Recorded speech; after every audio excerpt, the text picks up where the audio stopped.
While many events and locations from Marion's distant past are thoroughly documented, there remain others so elusive that they are almost unknown to us today.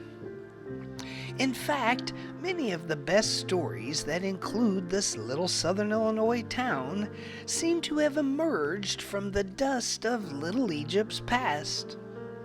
Such is the case with Peabody, a coal mine town that was once a vital component of Marion's Peabody No. 3 coal mine, just northwest of the young town's city limits.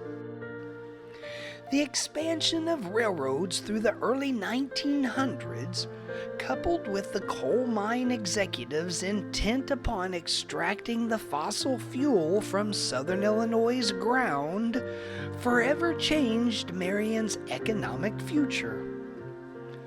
Farmland surrounding Marion that had once produced an abundance of cash crops like tobacco and corn was being transformed into a seemingly endless series of strip mines, and Peabody No. 3 Settlement sat right in the middle of it all.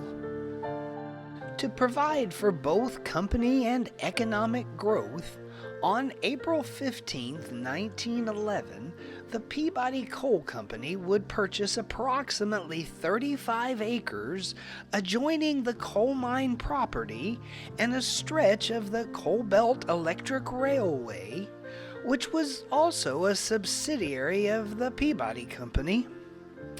Not far from the original location of the mining village called Cedar Grove, Peabody engineers would set out to survey and record 51 lots as Peabody Settlement with Williamson County in 1911.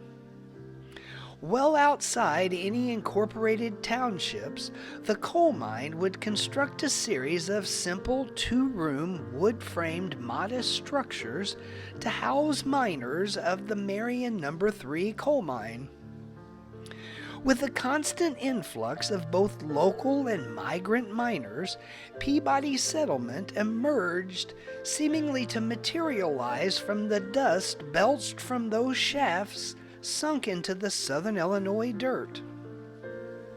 The nearby stop along the Coal Belt Electric Railway of Cedar Grove gave the residents of Peabody a sense of self-contained community without having to travel to nearby Marion for most needs.